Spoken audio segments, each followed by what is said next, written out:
Check, check. Sound check. They also have multiple races. All right.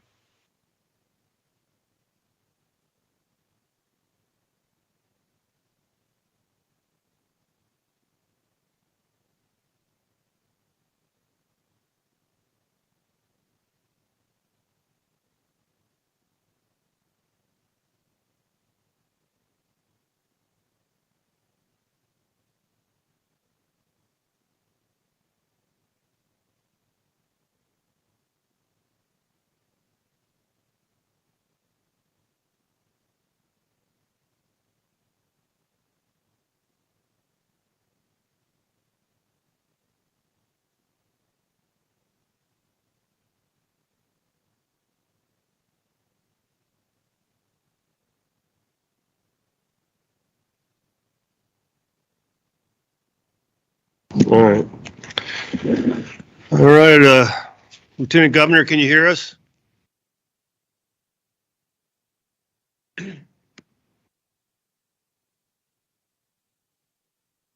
Oh, yeah. Yes, Governor, I can hear you. Okay, thank you. Tracy, you ready to proceed? Yes, sir. All right, let's call to order the Nevada Department of Transportation Board of Directors meeting scheduled for Monday, May 8th, 2023 at 9:30 a.m. Can I have the clerk call the roll, please? Good morning, Governor Joe Lombardo, Present. Lieutenant Governor Stavros Anthony, Here. Controller Andy Matthews, Here. Member Virginia Valentine, Here. Member Stephen Esquaga, Here. Member Justin Kalb, Here. and Member Gary Perea. Here. Governor, you have a quorum. All right, thank you. We'll close the roll call and move on to agenda item number 2, public comment. First public comment is limited to comments on the items on the agenda. No action may be taken upon a matter raised under public comment period unless the matter itself has been specifically included on an agenda as an action item. Please limit the comments to 3 minutes. Do we have any public comment to the north? No, sir. Any public comment to the south? Any written, internet? No? No. Anybody here? No? All right. No one who wants to talk. All right, we'll close the public comment agenda item and we'll move on to agenda item number 3, and we will receive the director's report. Ms. Larkin. Good morning, Governor and the Board of Directors. One thing I'd like to say up here, Northern Nevada, we now are having all the deputies and assistant directors sit in front so you can see the team that's really doing all the work here, the leaders. And so if you haven't been introduced from, well, I'm not sure which left to right you'd be looking at, but Jenica Keller is our Assistant Director of Operations, Sandra Rosenberg, our Assistant Director for Planning, Sajid Solheria, our Assistant Director for Engineering, and Felicia Denny, our Assistant Director for Administration. So those are the people you can recognize that really do the work. Also, I'd like to say, prior to starting the director's report, is that when we get to the consent agenda, I'm asking that item number 12 be pulled from the consent agenda. There is an error in some of the numbers, and we will bring back a corrected version next month. So getting right into it. So on our HOV, we began to implement the new hours for the high occupancy vehicle rate on the HOV system on SR 613, which is Summerlin Parkway, US 95, and Interstate 15 in Southern Nevada on April 25th. And the new hours are now from 6 to 8 a.m. and 4 to 6 p.m. Monday through Friday. And we have also begun the NEPA Act to the NEPA investigation to, as required by the FHWA, to potentially eliminate all HOV restrictions in Nevada. So just an update.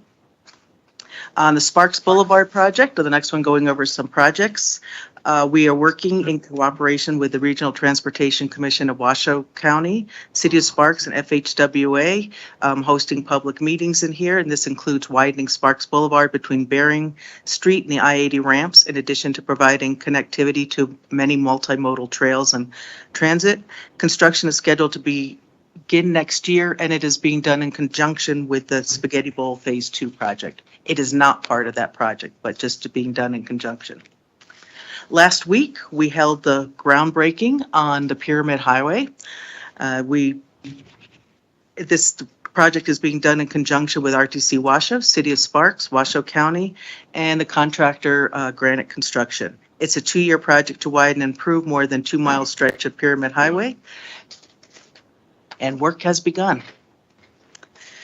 On the Tropicana project, the photo on the left shows the widening of I-15 to the west to make room for the new Harmon Half interchange.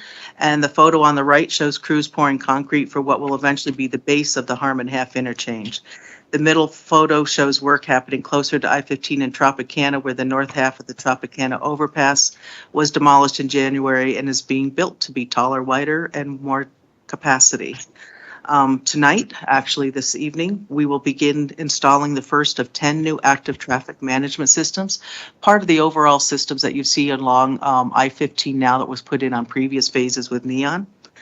And it will require some, we will have some overnight closures of I-15 in one direction, alternatively as those system goes in.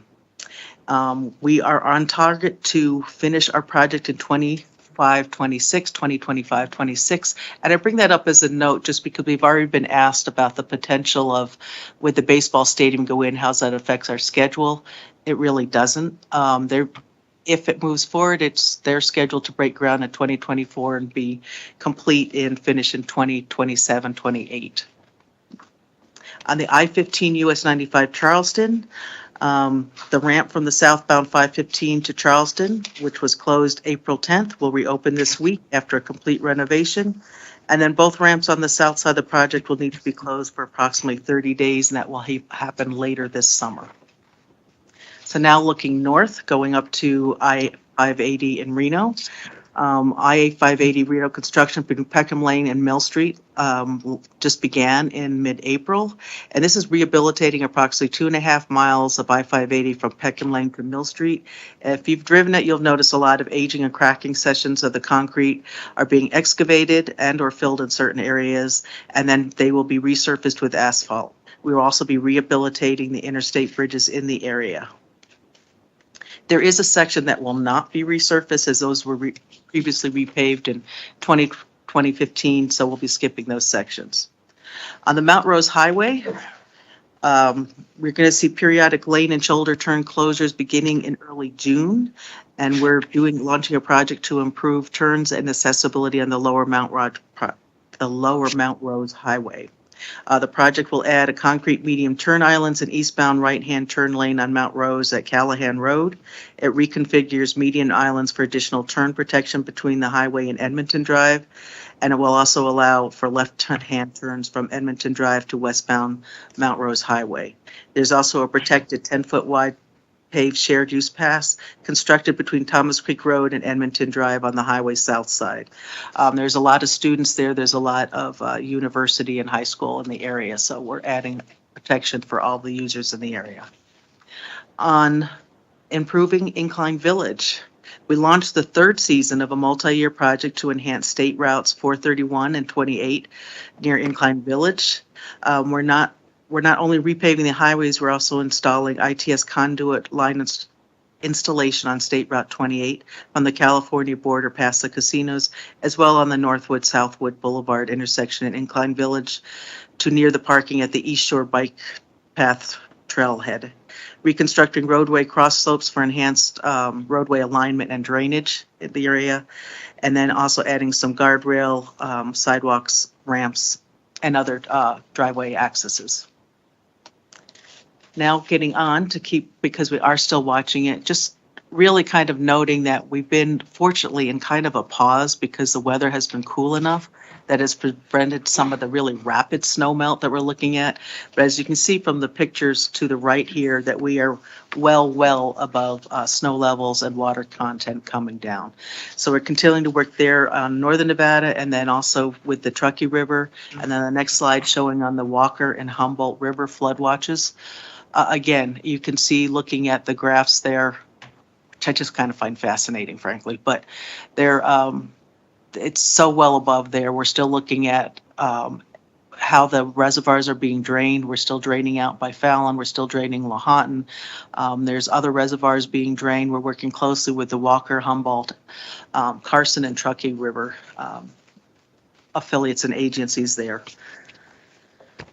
And then on the last slide, well, not the last slide, but I just kind of to give an update here that we so far have $35 million of emergency work that we'll be seeking reimbursement for. There are 21 emergency contracts out. That's covering 40 different road sections, and there's also an additional 7 to 10 million repairs that are not reimbursable. They're just not eligible for the federal within the federal parameters. But one of the things I really want to state on all these emergency contracts, we are working with the contractors in the area and are meeting this upcoming week because all this work is actually pushing out our regular work. It has delayed the construction season, which usually starts in March up here. We're well into May, and the majority of the work out here is just all emergency work, just to get things prepared to keep maintaining where it's going. So this will be impacting our construction season for the rest of the year. And once everything gets delayed, it kind of moves into the following year. So we'll be working very closely with the contractors, working on how we can best stage the projects and spread the work around and keep it moving. Now on the last slide, we just want to say congratulations to the NDOT Certified Public Manager graduations. You see Governor Lombardo is right there in the center showing off. This is class number 19 that just graduated, and it is an excellent program. I was in class number 2, but it really associates you and introduces you to leaders in other agencies within the state, and you form lasting connections and friendships that will literally last your career. So it's an excellent program, and I'm really glad it's still continuing. That concludes my report. I really wanted to make sure it was shorter than the meeting because it's a pretty short meeting. Any questions? Is there any questions to any board members? Tracy, I had a couple questions for you. This is Governor Lombardo for the record.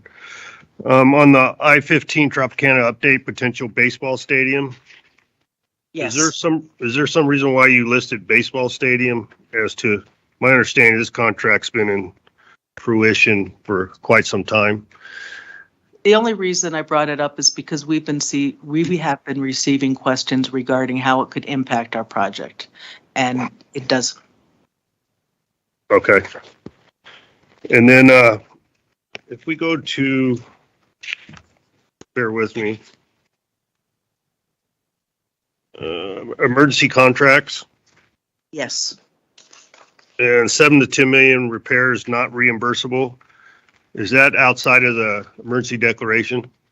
Is that the situation there? Yes, it is outside of it. One of the main things is actually looking at rebuilding the sand salt storage on Kingsbury Grade in the north that collapsed.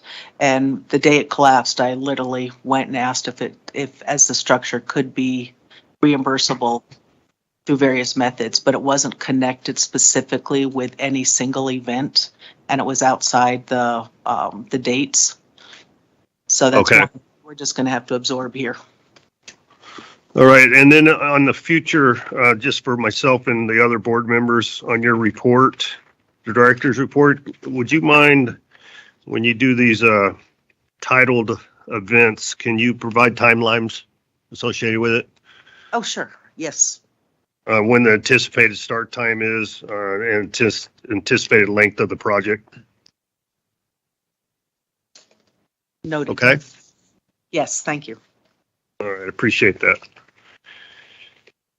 All right, and that is information only item. So we'll close item number 3, but move on to item number 4, consideration of approval of the April 10th, 2023 Nevada Department of Transportation Board of Directors meeting minutes for possible action. Do we have any questions or concerns from any board members on the minutes? Hearing none, can I have a motion, please? I'll move for the approval of the minutes from the April 10th Board of Directors meeting. And a second? Second. All right, all those in favor, say aye. Aye. Aye. Any against? Say nay. All right, hearing none, minutes, item number 4 in the minutes passes. And we'll move on to the consent agenda, items number 5 through 16, minus item number 12. Is there any, I would like to take this as one agenda item, unless there's any questions by any board members on any one particular item number.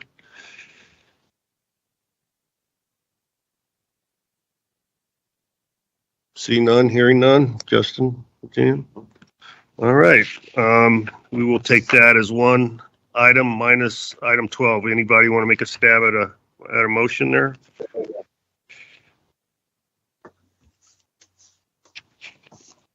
This is Gary Puri. I'll make a motion that we approve the consent agenda.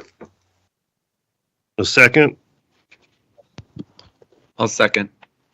Gary, can you add a minus item number 12 in your motion, please? Yeah, I'll amend my motion to say that we'll approve the consent agenda with the exclusion of item number 12. Justin? Second. All right, all those in favor say aye. Aye. Any against? Hearing none, the motion passes. And we will proceed forward to section 3. Nope, nothing. Do you want to address number 12 in section 3 or not? Ms. Larkin? No, we will bring it back at next month's meeting. Okay. No items listed for section 3. We'll move on to section 4. Item number 17, executive session. There is nothing for items number, there is no additional business items.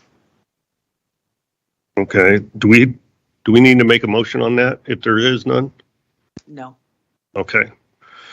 We'll close item number 17 and move on to item number 18, public comment. The second opportunity for public comment. Please limit your comments to 3 minutes. Anybody to the north?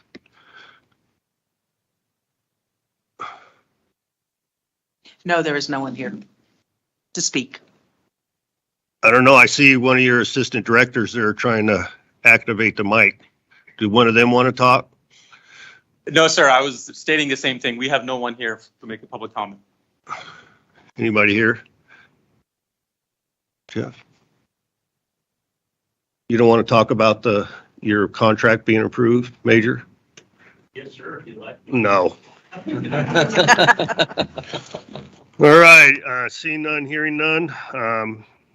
That doesn't require an action. We will close the public comment and move on to item number 19 for adjournment. Anybody want to make a motion on that? Justin? Motion to adjourn. Second. All right, all those in favor? Aye.